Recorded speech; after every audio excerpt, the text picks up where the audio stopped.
بسم اللہ الرحمن الرحیم۔ السلام علیکم، میں ہوں شجیع اللہ فراست۔ آپ دیکھ رہے ہیں نیشنل اور انٹرنیشنل نیوز پر مشتمل 4 ٹی وی کا خصوصی خبرنامہ دنیا بھر سے، یعنی خبریں آپ کی نظر سے۔ سب سے پہلے ہیڈ لائنز۔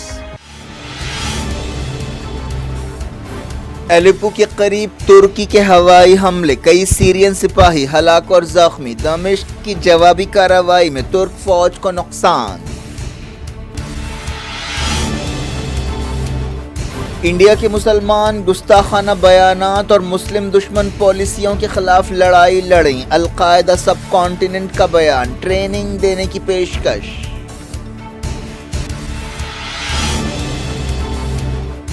اسرائیل نے فلسطین میں 50 ہولوکاسٹ کیے، برلن میں جرمن چانسلر کے ساتھ پریس کانفرنس میں محمود عباس کی کھری کھری۔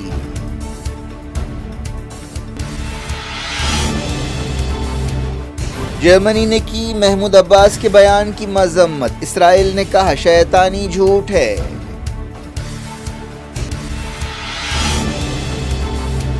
فلسطین کی آزادی تک مزاحمت جاری رکھیں گے، ایران میں اسلامی جہاد کے نمائندے کا بیان، غزہ تباہی کا جائزہ لینے کے لیے یورپی ڈیلیگیشن کا دورہ۔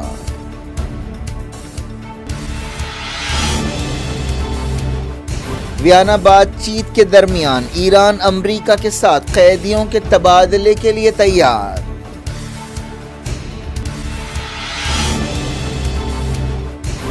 بائیڈن نے ہیلتھ کیئر اور کلائمیٹ چینج بل پر دستخط کر دیے، امیروں پر ٹیکس لگایا جائے گا۔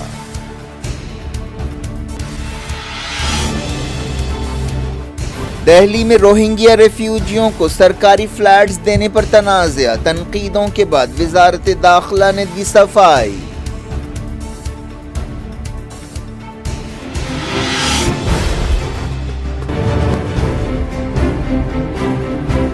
بیکویل کیک ہاؤس، ہم تیار کرتے ہیں خالص اپنے ہاتھوں سے ڈرائی فروٹس، پیور گھی اور نمبر 1 کوالٹی کے زعفران، پستہ، بادام، کاجو اور کھوئے سے تیار کیے گئے بیکویل کے اسپیشل دم کے روٹ۔ ہندوستان میں پہلی مرتبہ شوگر فری اور گڑ کیسر روٹ تیار کرنے والے پہلے بیکرز، اپنے نام کی طرح کوالٹی میں بھی نمبر 1 ہے۔ سارے شہر کی پسند بیکویل cake house, Tolichowki, X road, Hyderabad. Headlines آپ نے دیکھی، اب خبروں کی تفصیل کی طرف آپ کو لیے چلتے ہیں۔ سیریا کے الیپو کے قریب ترکی کے ہوائی حملوں میں کم سے کم 3 سیرین سپاہی ہلاک ہو گئے اور بعض زخمی ہوئے۔ سرکاری نیوز ایجنسی سانا نے یہ بات بتائی۔ سیریا کی فوج نے اس حملے کا جواب دیا اور ترکی کے کنٹرول والے علاقوں میں حملے کرتے ہوئے نقصان پہنچایا۔ اس بارے میں زیادہ تفصیلات سامنے نہیں آئی ہیں۔ سانا نیوز ایجنسی نے کہا کہ کسی بھی حملے کا تمام محاذوں پر منہ توڑ جواب دیا جائے گا۔ امریکہ کی مدد رکھنے والے کردوں کے علاقے کوبانی میں یہ حملہ کیا گیا۔ اس علاقے میں ترک سپاہیوں اور ایس ڈی ایف سپاہیوں کے درمیان جھڑپیں بھی ہوئیں۔ ایس ڈی ایف کی فوج میں کردوں کا غلبہ ہے۔ ترکی ایس ڈی ایف کو ملک میں سرگرم کردستان ورکرز پارٹی کے پی پی سے جوڑ کر دیکھتا ہے۔ ترکی ایس ڈی ایف میں شامل وائی پی جی فورس کو دہشت گرد تنظیم قرار دیتا ہے۔ برطانیہ سے کام کرنے والی انسانی حقوق تنظیم نے کہا کہ ترکی کے حملے میں 17 لوگ ہلاک ہوئے۔ یہ بات صاف نہیں ہے کہ کیا اس میں تمام سیرین سپاہی ہیں۔ حملے میں 8 اور لوگ زخمی بھی ہوئے۔ حال ہی میں ایران اور رشیا نے ترکی کے صدر طیب اردوان سے کہا تھا کہ وہ نارتھ سیریا میں فوجی آپریشنز پر عمل نہ کریں۔ ہلاکتوں کے بارے میں الگ الگ خبریں آ رہی ہیں۔ ترکی کی طرف سے ان خبروں پر کوئی تبصرہ نہیں کیا گیا۔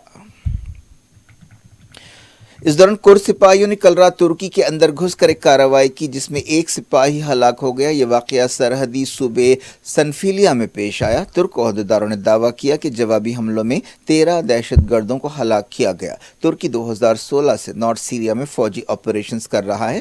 2011 سے لڑی جانے والی سیریا جنگ میں ترکی صدر بشار الاسد کے خلاف رہا ہے اور صدر کی فوج سے لڑنے والے باغیوں کی تائید کرتا رہا ہے۔ پچھلے ہفتے ترک وزیر خارجہ میولوت کاووسوگلو نے سیرین حکومت اور اپوزیشن کے درمیان صلح کی بات کی تھی۔ اس بیان کو ترکی کی پالیسی میں نرمی کے طور پر دیکھا گیا۔ القاعدہ نے انڈیا کے مسلمانوں سے کہا ہے کہ وہ گستاخانہ بیانات اور مسلم دشمن پالیسیوں کے خلاف لڑائی لڑیں۔ تنظیم نے انڈیا کے مسلمانوں کو کمزوری کا مظاہرہ کرنے پر شرم دلائی۔ القاعدہ نے یہ بیان اس کے اردو میگزین غزوہ ہند میں دیا ہے۔ یہ اداریہ 14 اگست کو میگزین کی ویب سائٹ پر شیئر کیا گیا۔ القاعدہ سب کانٹیننٹ 2012 میں بنائی گئی تھی اور وہ افغانستان، پاکستان، انڈیا، میانمار اور بنگلہ دیش میں سرگرم ہے۔ کچھ مہینے پہلے انڈیا کے حکمراں بی جے پی کے 2 لیڈرز نے گستاخانہ بیانات دیے تھے جس کی گونج پوری دنیا میں سنائی دی تھی۔ مسلم ملکوں کے دباؤ میں انڈیا کی حکمران جماعت بی جے پی نے اپنی ترجمان نپور شرما کو سسپینڈ کر دیا تھا۔ ایک اور BJP leader Naveen Jindal کو برطرف کیا گیا تھا۔ 7 صفحات کے اداریے میں القاعدہ نے کہا کہ نپور شرما کے گستاخانہ بیانات پر انڈیا کے مسلمانوں کا ری ایکشن بہت کمزور تھا۔ القاعدہ نے ہندو انتہا پسندوں اور انڈین گورنمنٹ کے خلاف جہاد کو لازمی قرار دیا۔ تنظیم نے مسلمانوں سے کہا کہ وہ ہتھیار جمع کریں اور قریبی ملکوں اور علاقوں میں جہادی تنظیموں میں شامل ہو جائیں تاکہ وہاں ٹریننگ حاصل کر سکیں اور اپنے ملک واپس جا کر مزاحمت کر سکیں۔ مضمون میں نشاندہی کی گئی کہ ہندو انتہا پسند اپنی لڑکیوں کو بھی فوجی ٹریننگ دے رہے ہیں جبکہ مسلمانوں کے پاس اپنے آپ کو بچانے کے لیے کوئی منصوبہ نہیں ہے۔ اداریے میں انڈیا کے مسلمانوں سے کہا گیا کہ وہ نپور شرما کو اس کے انجام تک پہنچائیں اور اپنے بچاؤ کے لیے جہاد کی تیاری کریں۔ نئی دہلی میں سیکیورٹی عہدیداروں نے القاعدہ کے اس بیان پر اب تک کوئی ری ایکشن نہیں دیا ہے۔ فلسطین کی مزاحمتی تنظیم اسلامی جہاد نے کہا ہے کہ فلسطین کی آزادی تک مزاحمت جاری رہے گی۔ ایران میں اسلامی جہاد کے نمائندے نے کہا کہ اب تک مقصد حاصل نہیں کیے گئے اور یہ مزاحمت فلسطین کی زمین کو آزاد کرانے تک جاری رہے گی۔ اسلامی جہاد لیڈر ابو شریف نے حماس کے نمائندے خالد خلدوم کے ساتھ ایک پریس کانفرنس سے خطاب کرتے ہوئے کہا کہ شہادت فلسطین کی آزادی کے راستے میں رکاوٹ نہیں ہے۔ حال ہی میں اسلامی جہاد اور اسرائیل کے درمیان 3 دن کی لڑائی ہوئی تھی جس کے دوران اسرائیل نے غزہ میں بمباری کی تھی۔ اس بمباری میں کم سے کم 49 فلسطینی جاں بحق ہوئے جن میں 17 بچے شامل ہیں۔ اسلامی جہاد اور حماس کو ایران کی مدد حاصل ہوتی ہے۔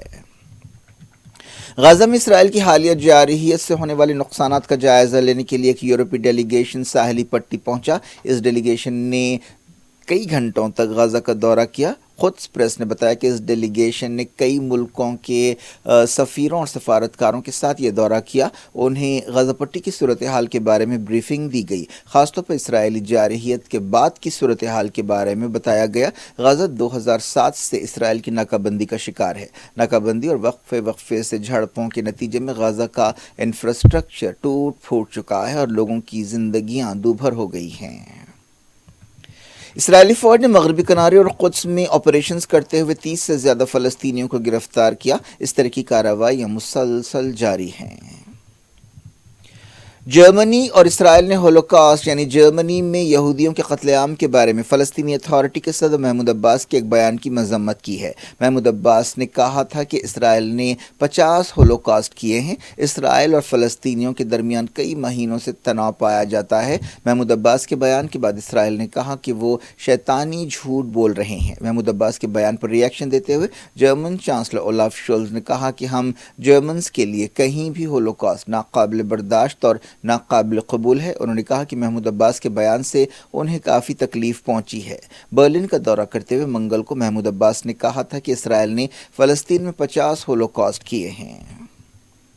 اسرائیلی وزیر اعظم یائر لاپڈ نے اس بیان کی مذمت کی اور اسے شرمناک قرار دیا۔ یائر لاپڈ نے ٹویٹ کیا کہ محمود عباس اسرائیل پر 50 ہولوکاسٹ کا الزام لگا رہے ہیں۔ انہوں نے جرمن زمین پر ٹھہر کر یہ بیان دیا ہے، یہ ایک شیطانی جھوٹ ہے، تاریخ انہیں کبھی معاف نہیں کرے گی۔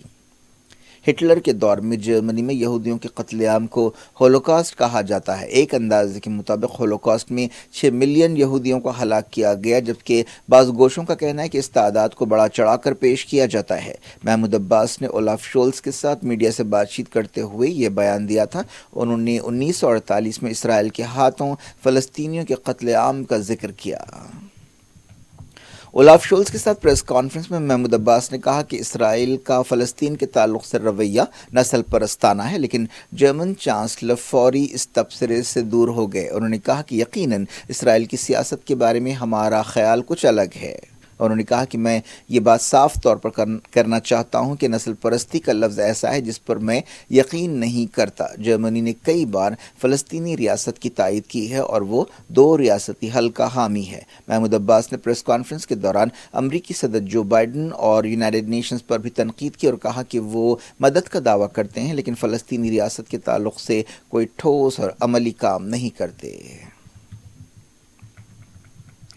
سعودی کراؤن پرنس محمد بن سلمان نے جرمن چانسلر اولاف شولز کے ساتھ آپسی تعلقات اور عالمی صورتحال پر بات چیت کی۔ یہ بات چیت ٹیلی فون کے ذریعے ہوئی جس کے دوران الگ الگ شعبوں میں تعاون کے امکانات کا جائزہ لیا گیا۔ انہوں نے خطے اور دنیا کی تازہ سیاسی صورتحال اور امن کوششوں کے بارے میں بات چیت کی۔ فرانس میں فائر فائٹرز نے جنگل کی شیطانی آگ کو روکنے میں بڑی حد تک کامیابی حاصل کر لی ہے۔ اس کے نتیجے میں ایک ہائی وے کو ٹریفک کے لیے کھول دیا گیا۔ بیرونی ملکوں نے بھی آگ بجھانے کی کوششوں میں مدد دی۔ فرانس جولائی کے مہینے سے اس طرح کے واقعات سے متاثر تھا۔ 20,000 ہیکٹر سے زیادہ کے علاقے میں جنگل کی آگ لگی اور 40,000 لوگوں کو بے گھر ہونا پڑا۔ یورپ کے کئی ملکوں میں ایسے حادثات پیش آ رہے ہیں جس کی بڑی وجہ گلوبل وارمنگ ہے۔ کوریا نے مزید 2 کروز میزائلز کے تجربے کیے ہیں۔ ساؤتھ کوریا کی وزارت دفاع نے بھی ان تجربات کو کنفرم کیا ہے۔ ساؤتھ کوریا اور امریکہ کے فوجی عہدیدار ان تجربوں کے نتیجوں اور تفصیلات کا جائزہ لے رہے ہیں۔ ایران نے کہا ہے کہ وہ امریکہ کے ساتھ قیدیوں کے تبادلے پر عمل کے لیے تیار ہے۔ ایرانی وزارت خارجہ کے ترجمان ناصر کنانی نے ایک سوال کے جواب میں یہ بات کہی۔ ان سے امریکی secretary of state Antony Blinken اور ایران سے متعلق نمائندے رابرٹ میلی کے حالیہ بیانات کے بارے میں پوچھا گیا تھا۔ یہ خبر ایک ایسے وقت سامنے آئی ہے جب ویانا میں نیوکلیئر ڈیل بحال کرنے کے لیے بات چیت جاری ہے۔ ایران نے اس بات چیت کے دوران یورپی یونین کی ایک تجویز کا جواب دیا ہے۔ یوکرین کے عہدیداروں نے کرائمیا میں رشیا کے اڈوں پر حملوں پر خوشی کا اظہار کیا ہے اور سویلین سے کہا ہے کہ وہ ایسے مقامات سے دور رہیں جہاں حملے ہو سکتے ہیں۔ ماسکو نے کہا ہے کہ یہ دھماکے سبوتاژ کا نتیجہ ہیں۔ رشیا کے عہدیداروں نے الزام لگایا کہ یوکرین کے سپاہیوں نے زاپوریژیہ نیوکلیئر پلانٹ کے قریب شلباری کی ہے۔ یوکرین نے اس کے جواب میں رشیا پر بمباری کا الزام لگایا۔ اس دوران رشیا نے کہا ہے کہ اس نے کرائمیا میں دہشت گردوں کے ایک نیٹ ورک کو بے نقاب کیا ہے۔ ایسٹ یوکرین کے ڈونیسک میں رشیا کی تازہ شلباری میں 2 سویلینز ہلاک ہوئے اور 7 زخمی ہوئے۔ یوکرین جنگ کے 175 دن پورے ہو گئے ہیں۔ رشیا نے فروری کے آخر میں یہ حملے شروع کیے تھے۔ امریکی صدر جو بائیڈن نے $700 ملین کے ایک بل پر دستخط کر دیے ہیں جس کا مقصد ماحولیاتی تبدیلی سے لڑنا اور ہیلتھ کیئر کے خرچ میں اضافہ ہے۔ اس بل کے ذریعے بہت زیادہ امیر لوگوں پر ٹیکس لگایا جائے گا۔ صدر نے کہا کہ یہ بل ان کے گھریلو ایجنڈے کا آخری پڑاؤ ہے۔ ایک منصوبے کے مطابق 2030 تک امریکہ کاربن ایمیشنز میں 44% کی کمی کرے گا۔ بائیڈن نے اسے تاریخی لمحہ قرار دیا اور کہا کہ ہر ایک ریپبلکن نے اس بل کے خلاف ووٹ دیا ہے، لیکن ریپبلکن سینیٹر میچ میکونل نے کہا کہ اس بل کا مقصد زیادہ ٹیکسز اور زیادہ بجلی کے بلز ہیں۔ اس بل کے تحت کارپوریشنز پر کم سے کم 15% ٹیکس لگایا جائے گا۔ لوٹتے ہیں انڈیا۔ دہلی میں روہنگیا ریفیوجیوں کو سرکاری فلیٹس دینے کے مسئلے پر ایک بہت بڑا تنازع پیدا ہو گیا ہے۔ اس الاٹمنٹ پر تنقید کرنے والوں کا کہنا ہے کہ یہ مرکزی حکومت کے ان دعووں کے خلاف ہے کہ روہنگیا مسلمان ریفیوجی نہیں ہیں بلکہ غیر قانونی امیگرینٹس ہیں اور کشمیری پنڈت اور پاکستان سے آنے والے ہندو ریفیوجیوں کو قومی دارالحکومت میں فلیٹس دینا چاہیے۔ ہاؤسنگ کے وزیر ہردیپ سنگھ پوری نے ایک ٹویٹ میں کہا تھا کہ انڈیا نے ہمیشہ ان لوگوں کا استقبال کیا ہے جو ملک میں پناہ حاصل کرنا چاہتے ہیں۔ ایک تاریخی فیصلے میں روہنگیا ریفیوجیوں کو دہلی کے بکروالا علاقے میں یہ فلیٹس دیے گئے جو کمزور یعنی معاشی اعتبار سے کمزور طبقات کے لیے ہے۔ انہیں بنیادی سہولتیں دی جائیں گی جن میں یونائیٹڈ نیشنز کا ریفیوجی شناختی کارڈ اور رات دن پولیس پروٹیکشن شامل ہے۔ اس دوران اس ٹویٹ پر زبردست غصے کا اظہار کیا گیا۔ پوری نے کہا تھا کہ انڈیا ریفیوجیوں سے متعلق عالمی کنونشن کا احترام کرتا ہے اور سب کو پناہ دیتا ہے چاہے ان کا مذہب، ذات اور نسل کچھ بھی ہو۔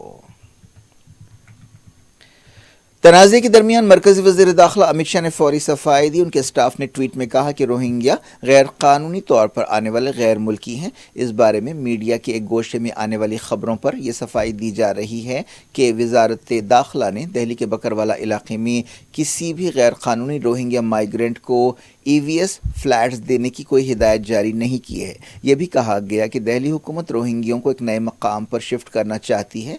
وزارت داخلہ نے قومی دارالحکومت کی حکومت کو ہدایت دی ہے کہ وہ اس بات کو یقینی بنائے کہ غیر قانونی غیر ملکی موجودہ مقام پر ہی رہیں، کیونکہ وزارت داخلہ نے انہیں باہر کرنے کا معاملہ وزارت خارجہ کے ذریعے متعلقہ ملک سے اٹھایا ہے۔ وزارت داخلہ نے کہا کہ جب تک قانون کے مطابق انہیں باہر نہیں کیا جاتا، غیر قانونی غیر ملکی حراستی مرکز میں رہیں گے۔ دہلی حکومت نے موجودہ مقام کو اب تک حراستی مرکز قرار نہیں دیا ہے۔ اس سے پہلے تریپورہ اور میگھالیہ کے گورنر تتھاگتا رائے نے مرکزی حکومت پر تنقید کرتے ہوئے کہا کہ BJP حکومت نے خودکشی کی ہے۔ انہوں نے وزیر اعظم نریندر مودی کو ٹیگ کرتے ہوئے ٹویٹ کیا کہ یہ عجیب بات ہے، روہنگیا مسلمان غیر ملکی درانداز ہیں، ریفیوجی نہیں ہیں۔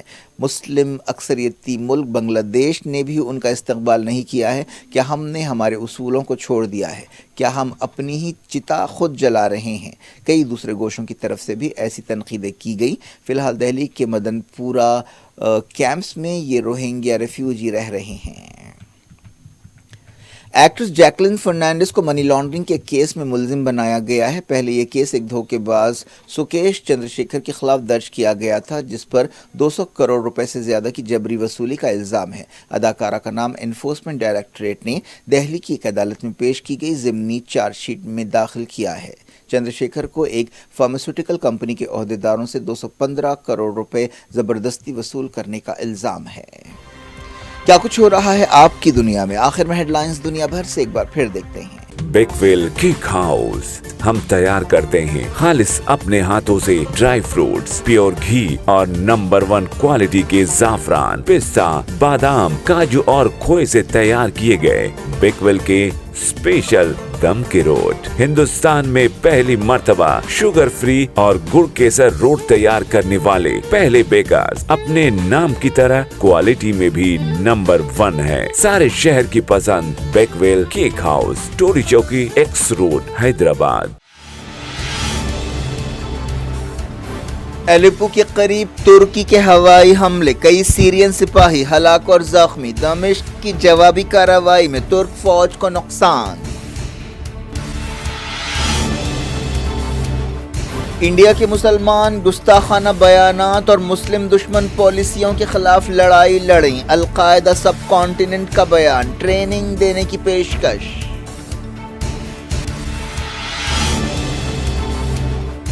اسرائیل نے فلسطین میں 50 ہولوکاسٹ کیے۔ برلن میں جرمن چانسلر کے ساتھ پریس کانفرنس میں محمود عباس کی کھری کھری۔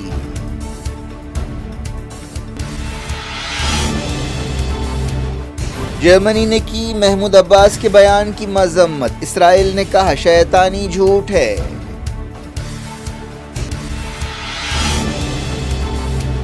فلسطین کی آزادی تک مزاحمت جاری رکھیں گے۔ ایران میں اسلامی جہاد کے نمائندے کا بیان۔ غزہ تباہی کا جائزہ لینے کے لیے یورپی ڈیلیگیشن کا دورہ۔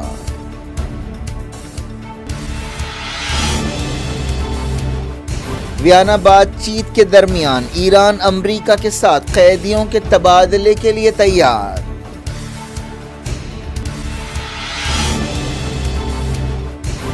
بائیڈن نے ہیلتھ کیئر اور کلائمیٹ چینج بل پر دستخط کر دیے۔ امیروں پر ٹیکس لگایا جائے گا۔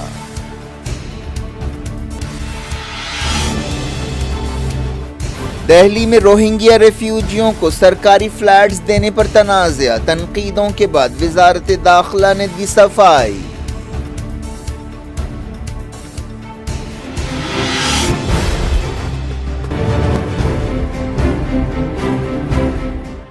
یہ تھی آج کی خبریں۔ شجی اللہ فراست کو دیں اجازت اور اپنا بے حد خیال رکھیں۔ اللہ حافظ۔